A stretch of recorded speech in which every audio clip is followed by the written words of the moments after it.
Hello everyone, welcome back to another session. We're going to continue chapter 2, Diversity and Discrimination, grade 6 CBSE.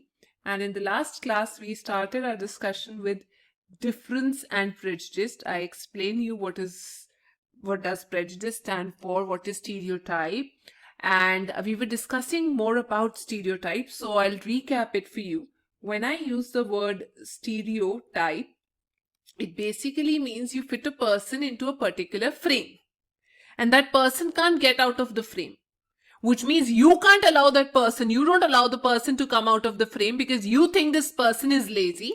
You've categorized this person to be dumb, and if he even acts something, if he gives a brilliant idea, you'll always come up and say, "Are it's like, it was an accident."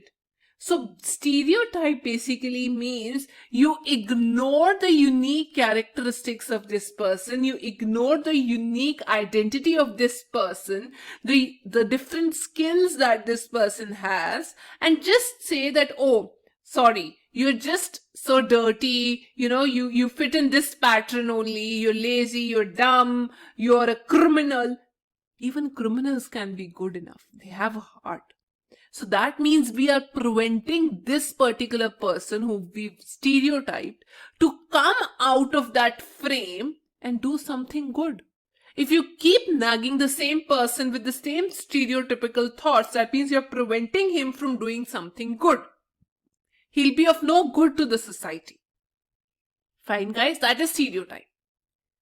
Now I'm going to move on to the next topic, that is inequality and discrimination. So let me tell you, what does inequality stand for? Okay. Let's say I say inequality. Both of them, they're quite interrelated. And the second term is discrimination. They're closely related to each other, but still there's a slight difference when I talk of inequality and discrimination. Inequality basically means, let's say, there are different people, right? And some of them are pretty rich and some of them they're pretty poor, right? Because they're earning differently. So this is an inequality. Inequality is not having the same advantages, right? So this person who's rich, he has the advantage to go to school, to wear new clothes every day, to eat nice food every day. Whereas this person does not have the advantage to grow up learning at a good school, wear nice and lovely clothes, eat healthy food. So inequality in short means not having the same advantage. There's some problem. Fine. Easy. Makes it so easy for you. Okay. Now, when I talk of discrimination, that means you treat few people in a very derogatory term. You think that you treat the other person poorly. When you treat someone poorly because of some of the trait, because they belong to a particular race, because they have this particular custom, because of their color, because of their language, just because she's a girl, you discriminate. Do you remember, if you've read the story of Hitler, what Hitler used to do? He used to discriminate between Aryans and Jews. Anybody who was a Jewish person who belonged to this group, he was not treated well. He was not given the same set of advantages that were given to the Aryans, whom he considered to be a pure race. So this is discrimination. Fine. Now let's move to the topic, what is given in your book. I'll explain it accordingly to what is given in your book. Now, discrimination happens because, as I earlier told you, you have a prejudice. Everyone tells you, "Arey, this is like, the girl who wears black, she should not be treated well. Everyone comes and slaps her." So this, when you act on that prejudice, it is called discrimination. Prejudice is just a thought. You have it in your mind, but you act on it. That is called discrimination. Just because that person or that girl belongs to a particular race, has some disability, belongs to a different gender, color, nationality, you treat them worse. You tell women 1 is superior to women 2. Why? Because she should not be treated, women 2 should not be treated well because she belongs to a particular group. No, that should not take place. Discrimination could be there because of several factors. Why? Because as I told you, a particular language cannot be used by some set of people. You start to discriminate them. Oh, they're poor people. They can't speak it. Because they live in a particular area, you start to discriminate. Oh, they don't live in the posh area. Because they follow different customs. Oh, they don't follow our custom. They're not classy. They are seen as inferior.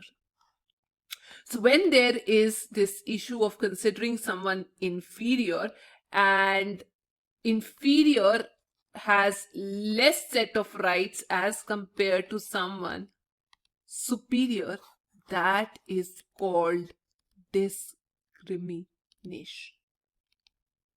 Fine. Now, if you remember the story of Samir Ek and Samir Do. Samir Do was a poor person. He was discriminated. He didn't have the set of rights that this person had. There was some normal difference. But this person was discriminated. He was poor. And he didn't have the rights what the upper class people have. So that is how discrimination comes to practice. We often hear people saying that, Muslims do not educate their girls, but nobody knows that they're living in poverty in conditions where they're living in poor condition. They can't really afford to send their girls to school. So this thought process needs to be changed. People who do not have money, who do not have resources, it's impossible for them, like Samir to feed their family, to get shelter. So they're discriminated and they're not given, because see, you go out to the hospital and you'll see the poor people, they do not get proper treatment because they are being discriminated. At some places, they don't get proper treatment because they are being discriminated. They're not allowed to enter the hospitals or maybe some very good hotels. That is discrimination. They're treated badly because of the way they wear their clothes, because of the way they appear. Their appearance makes a lot of difference. A lot of people like tribals, people of a particular religion, people of a particular region or religion, they have faced discrimination, and they have faced it in India. Caste is one of the main leading factor against which a lot of people are fighting. Caste system also leads to discrimination. Now, how does it feel on being discriminated? Let's move on to the next topic on being discriminated against. See, we've got people engaged in different occupations. Some of us, we are teachers, right? Some of us, we are into carpentry. Some of them, they might be into pottery. So different people earn in different ways. However, it should not be the case that, teachers are considered way far superior to any other person. Carpentry is not considered way far superior to pottery. That should not be the case. But it is. That should not be the case, but that is. Cleaning the house or collecting garbage from the street, it is considered an inferior job. And it is just because of the caste system that exists, that this particular group, there's a prejudice, this particular group of people are allowed to do this job. And they're not allowed to move up the ladder to get to better jobs. They can't really move up the ladder. They can't change how they're living. And they just are supposed to live the life as they've been treated. It's just because the upper class people who call themselves superior, they're treating them as inferior. There's a prejudice against this. Picking the garbage from the trash, cutting the hair. These are all the jobs that are considered less valued. They're considered to be dirty, impure. And certain groups are allowed to do that who fall in this ladder at the bottom. And often these people, they are called untouchables. But we need to do away with this system. We need to do something.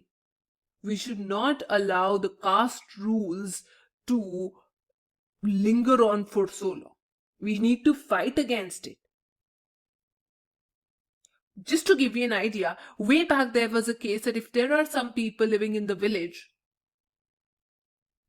and who are involved in, let's say, picking up the garbage, or maybe removing the dead animals from the village, they were not allowed to move inside the village without giving any warning. Their children could not play with the children of the other caste people.